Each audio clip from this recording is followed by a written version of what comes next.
வீடுன்னு ஒண்ணு இருந்தா சிங்கம், புலி, சிறுத்தை வேட்டைக்கு போகும். மான் தப்பிக்க பார்க்கும்.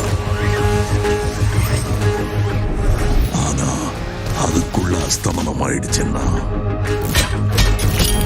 காலையில விடியல பார்க்க போறது யாருங்கிறத இயற்கை தான் முடிவு பண்ணும். ஆனா இந்த காட்டுல யாரு எங்க எப்ப விடியல பார்க்க போறாங்கிறத முடிவு பண்றது இயற்கை இல்ல, நான். Once upon a time. Rules and regulations எங்களுக்கு இல்லை.